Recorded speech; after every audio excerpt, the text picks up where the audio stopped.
Congratulations, class of 2014.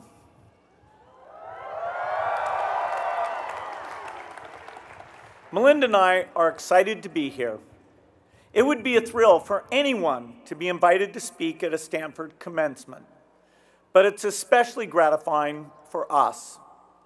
Stanford is rapidly becoming the favorite university for members of our family, and it's long been a favorite university for Microsoft and our foundation. Our formula has been to get the smartest, most creative people working on the most important problems. It turns out that a disproportionate number of those people are at Stanford.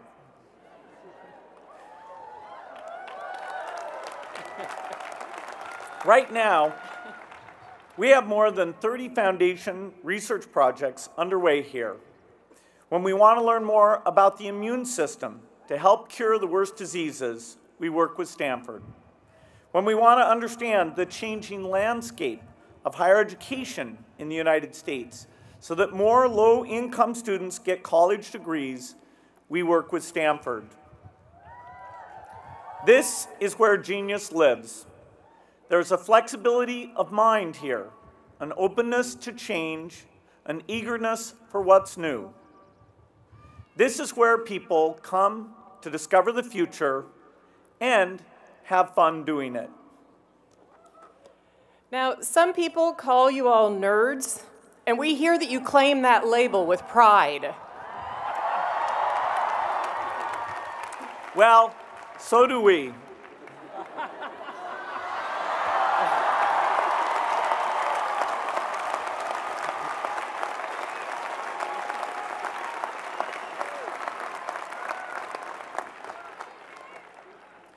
My normal glasses really aren't that different.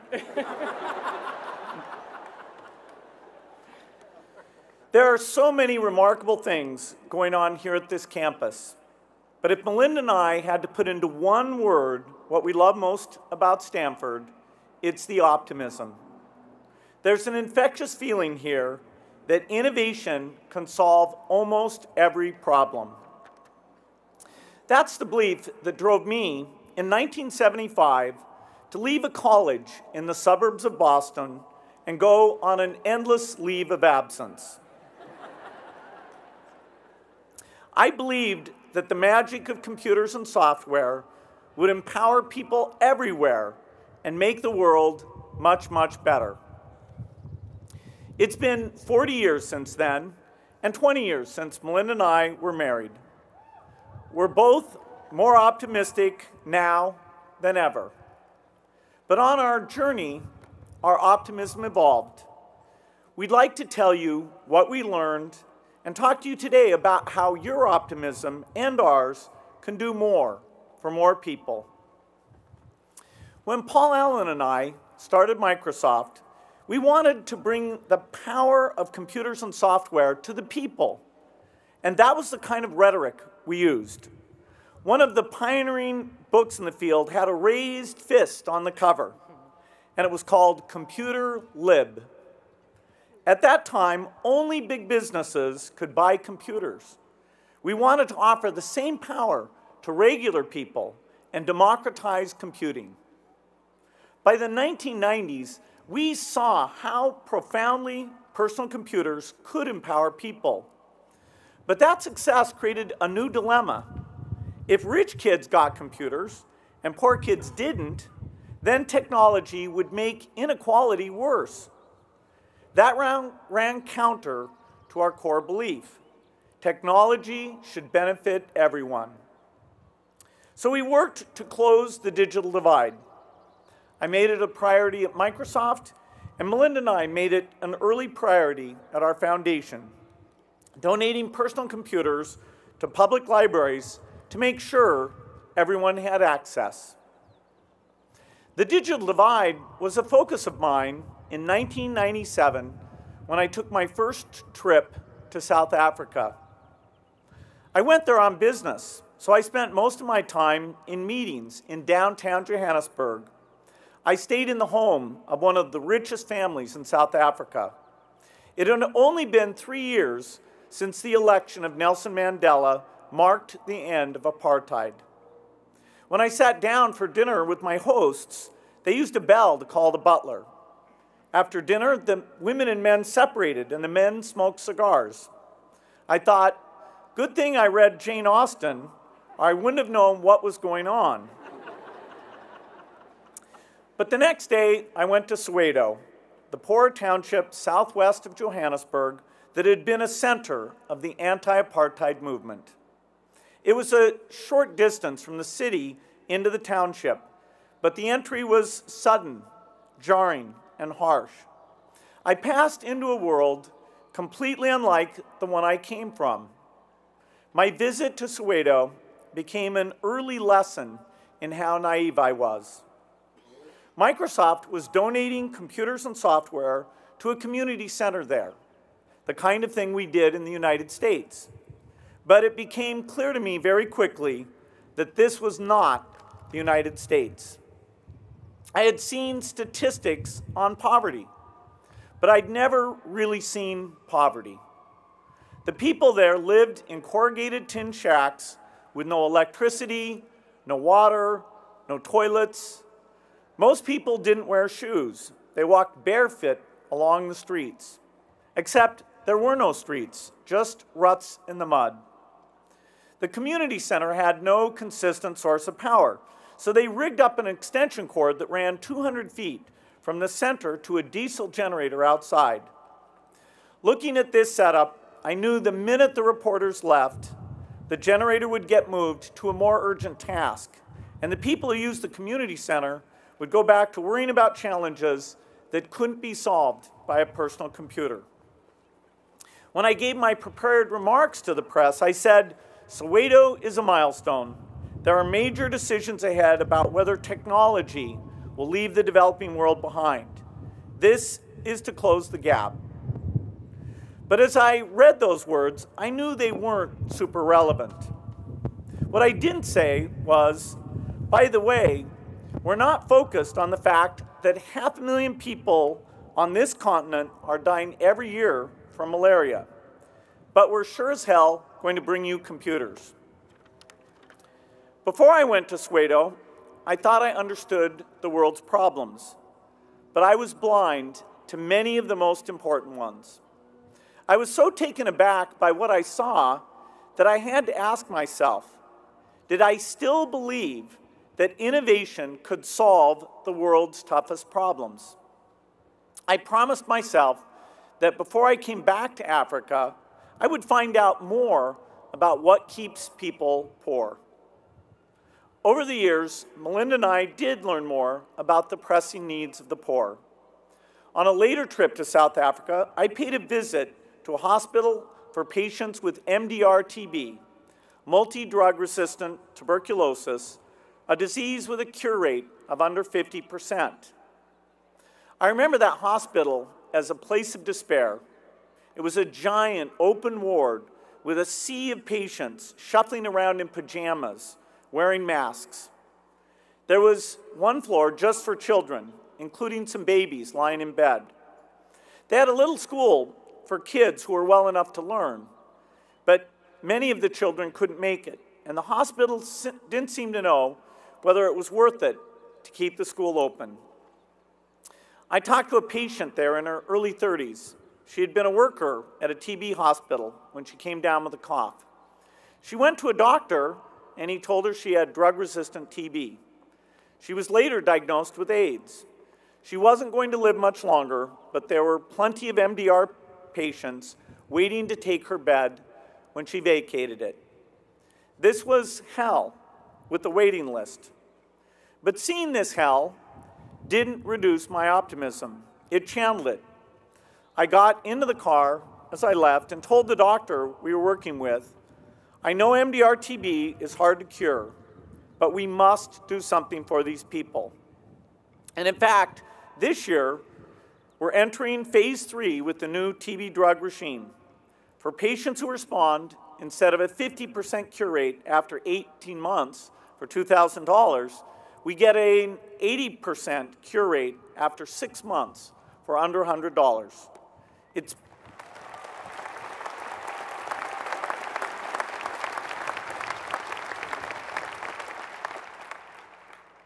Optimism is often dismissed as false hope, but there is also false hopelessness. That's the attitude that says we can't defeat poverty and disease. We absolutely can. Bill called me that day after he visited the TB hospital, and normally if one of us is on an international trip, we'll go through our agenda for the day and who we've met and where we've been. But this call was different.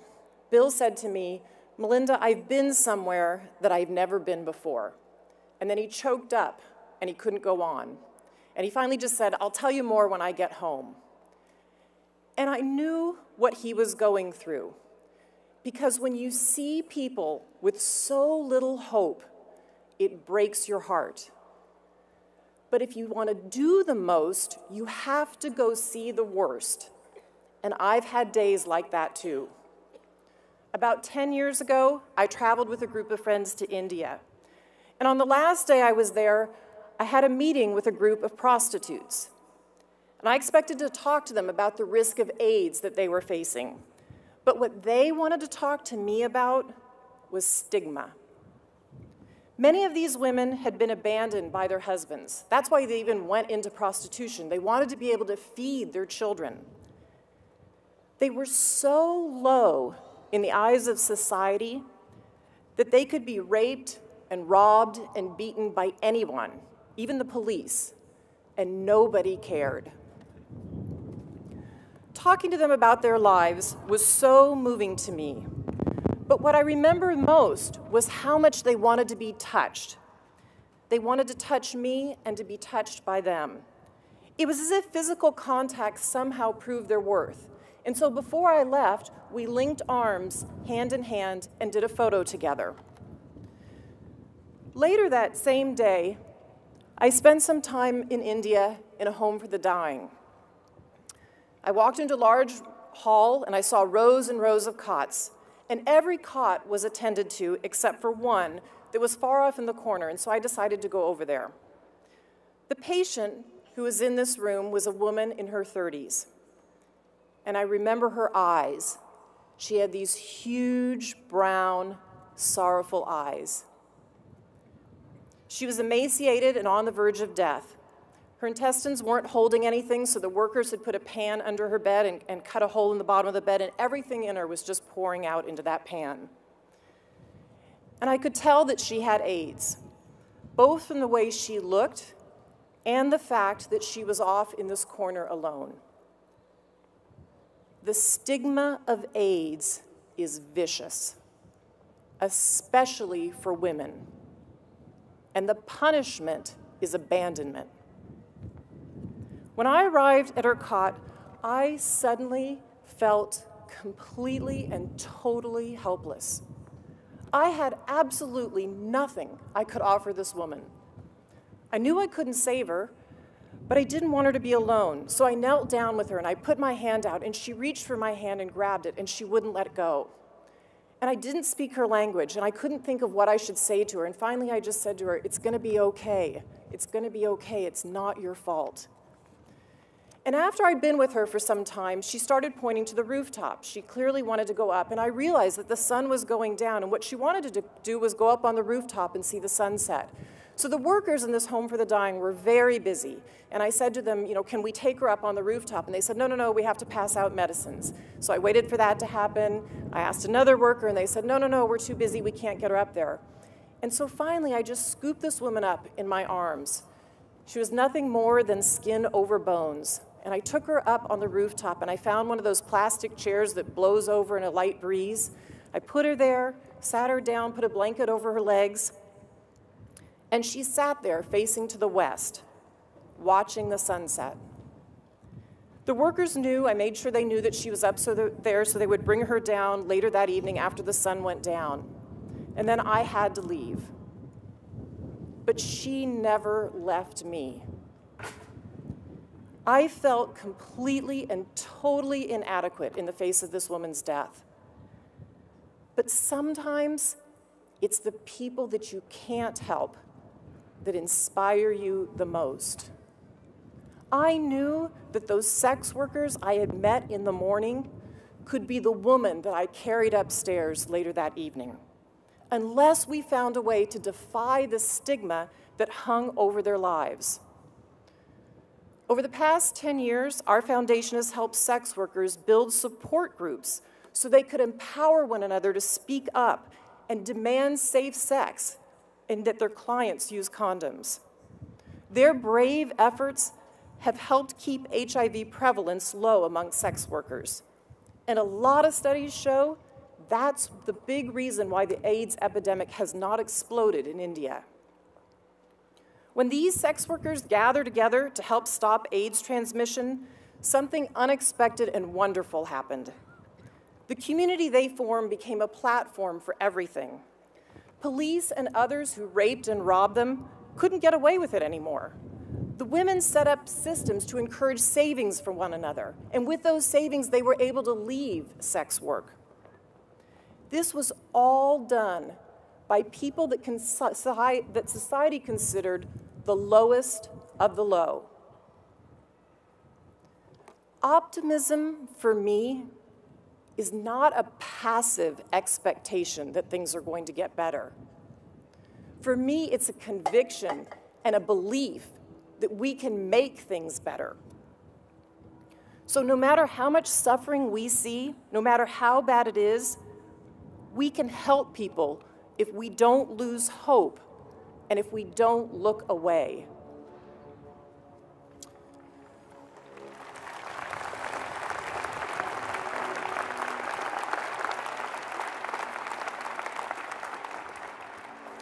Melinda and I have described some devastating scenes, but we want to make the strongest case we can for the power of optimism.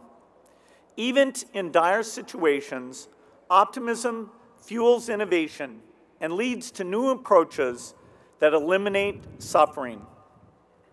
But if you never really see the people who are suffering, your optimism can't help them. You will never change their world. And that brings me to what I see as a paradox.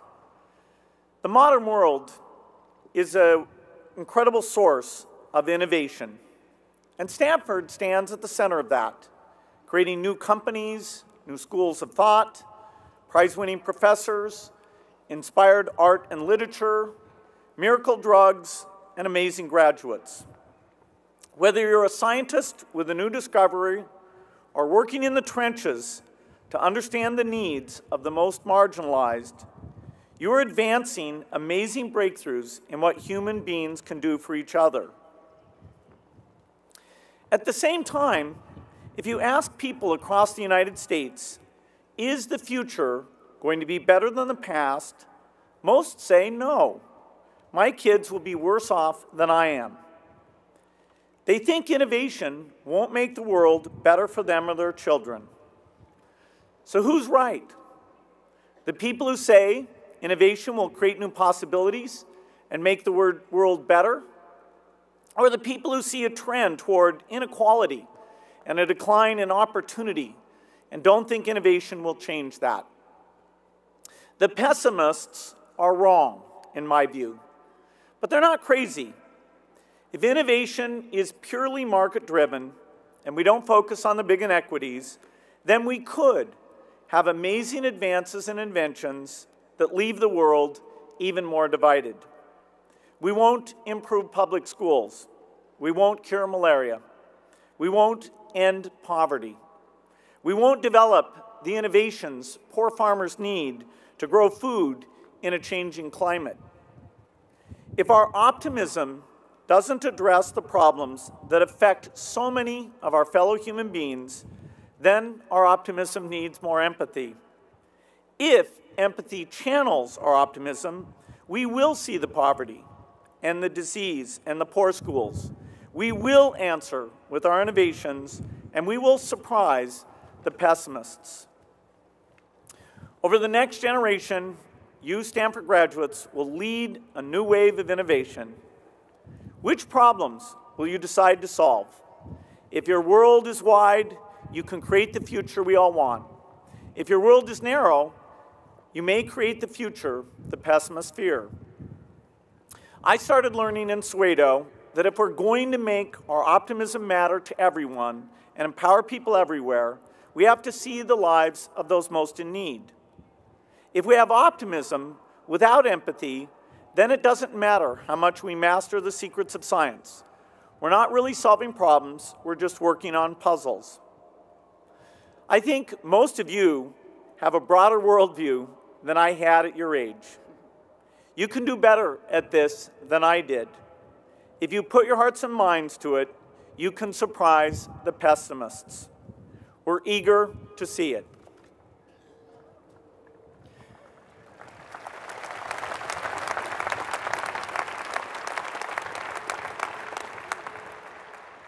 So let your heart break. It will change what you do with your optimism. On a trip to South Asia, I met a desperately poor Indian woman. She had 2 children, and she begged me to take them home with me. And when I begged her for her forgiveness, she said, "Well, then please just take one of them." On another trip to South Los Angeles, I met with a group of students from a tough neighborhood, and a young girl said to me, "Do you ever feel like we're the kids whose parents shirk their responsibilities, and we're just the leftovers?" These women broke my heart, and they still do. And the empathy intensifies if I admit to myself, that could be me. When I talk with the mothers I meet during my travels, there's no difference between what we want for our children. The only difference is our ability to provide it to our children. So what accounts for that difference? Bill and I talk about this with our own kids around the dinner table. Bill worked incredibly hard, and he took risks, and he made sacrifices for success. But there's another essential ingredient of success, and that is luck. Absolute and total luck. When were you born?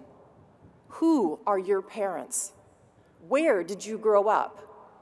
None of us earn these things. These things were given to us.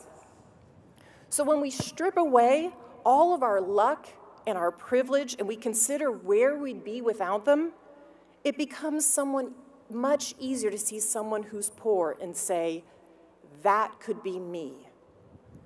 And that's empathy. Empathy tears down barriers and it opens up whole new frontiers for optimism.